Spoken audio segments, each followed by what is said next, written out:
What started off as a normal Friday in Morocco ended up as a living nightmare, as a magnitude 6.8 earthquake on the Richter scale struck this North African country, with the epicenter being somewhere around 25 kilometers southwest of Marrakesh.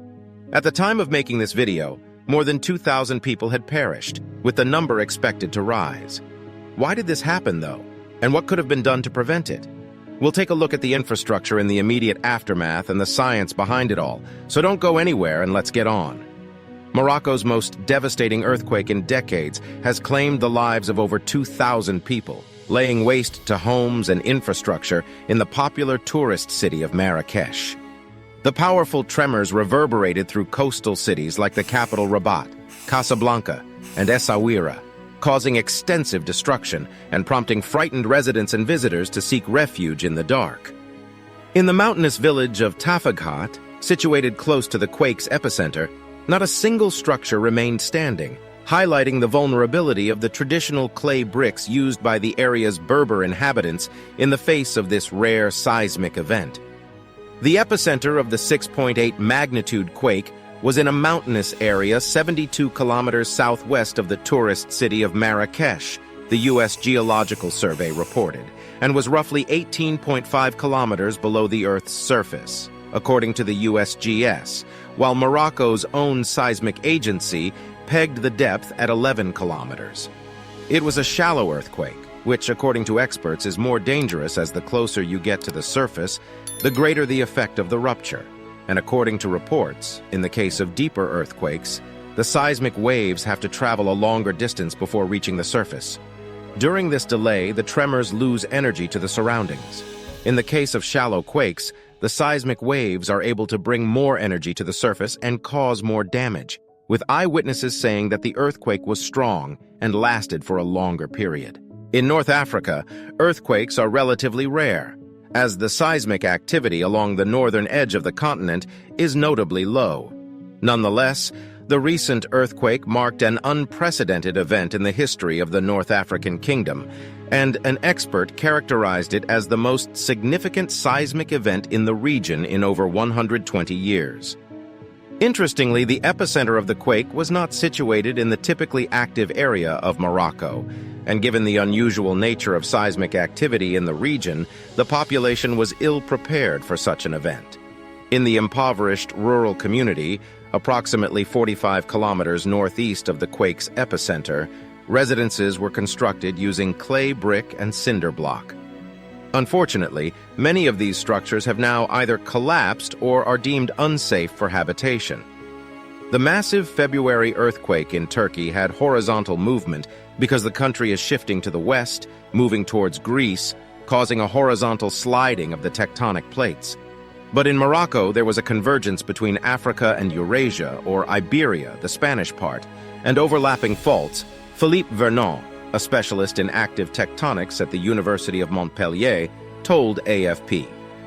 Moroccan authorities took the initiative this weekend to establish bilateral communications with specific countries, granting them authorization to dispatch expert search and rescue teams. Among them was Tunisia, which sent a team consisting of 50 paramedics and specialized personnel, along with search dogs, advanced thermal monitoring equipment, a drone for locating victims amidst debris, and a field hospital.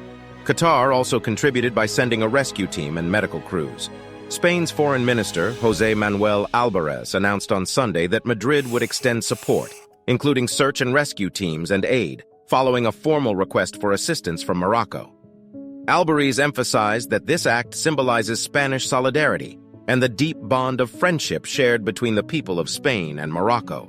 A Spanish military search and rescue contingent comprising 56 soldiers and 4 dogs was promptly dispatched to Marrakesh. Despite strained relations, neighboring Algeria demonstrated a gesture of goodwill by reopening its airspace, which had remained closed for 2 years, to allow humanitarian aid and injured individuals to be flown in. And several other nations, including Turkey, the U.S., and Taiwan, expressed readiness to deploy specialized search and rescue teams if called upon by Morocco. The French authorities also conveyed their readiness to assist, underscoring that they would await an official request for aid. President Emmanuel Macron affirmed France's willingness to provide assistance, emphasizing that once Moroccan authorities specified their needs, aid would be swiftly mobilized. The French Foreign Ministry spokesperson, Anne-Claire Legendre, emphasized the full engagement of the French embassy in Morocco and stressed that the Moroccan authorities are leading the response efforts, with an ongoing assessment of the situation underway. Experts have explained why, in their opinion, this earthquake had such devastating consequences. Professor Bill McGuire, Professor Emeritus of Geophysical and Climate Hazards at UCL, said, "Morocco is not the first place that comes to mind when people think of earthquakes, but they do happen. This one, however, is especially large for the region, the biggest in more than 120 years, and, as the climbing death toll indicates, deadly." The problem is that where destructive earthquakes are rare, buildings are simply not constructed robustly enough to cope with strong ground shaking. So many collapse, resulting in high casualties. I would expect the final death toll to climb into the thousands once more is known. As with any big quake, aftershocks are likely, which will lead to further casualties and hinder search and rescue. Professor Joanna Four Walker, Professor of Earthquake Geology and head of the UCL Institute of Disaster Risk Reduction, echoed McGuire's statement, saying that one of the main reasons this was so disastrous is because it happened at night with many people sleeping, thus not having enough time to react. Morocco lies in the north of the African plate, which has been converging obliquely with the European plate for millions of years. Movement associated with the plate boundary can cause damaging earthquakes. There have been other magnitude 6 earthquakes in Morocco in the past few hundred years, and Morocco has also experienced shaking from earthquakes with epicenters outside the country, including in Portugal. When an earthquake occurs at night, people can be particularly vulnerable, as getting out of their homes and navigating rubble and debris in the dark adds to the risk of injury and getting trapped. The early death toll figures are likely to increase significantly as early information is limited and rescue efforts are ongoing. Residents should be cautious returning to damaged buildings, as some damage may not be visible, and aftershocks of magnitude 5-6 should be expected. Large earthquakes can trigger other earthquakes along the same or neighboring faults, as stress transfer can bring other faults closer to failure. In an area already experiencing damage and reduced capacity for emergency services, vulnerability to aftershocks and triggered events can be higher than before the first event. We can only pray for Morocco and hope the death toll doesn't rise much more. This was a terrible disaster, and the entire world is with this country. Thank you for watching this video and leaving a comment below. We would especially like to hear if you were directly or indirectly affected by the quake, or if you had a friend or loved one in Morocco at the time. More on this disaster in our next video coming up soon after this one.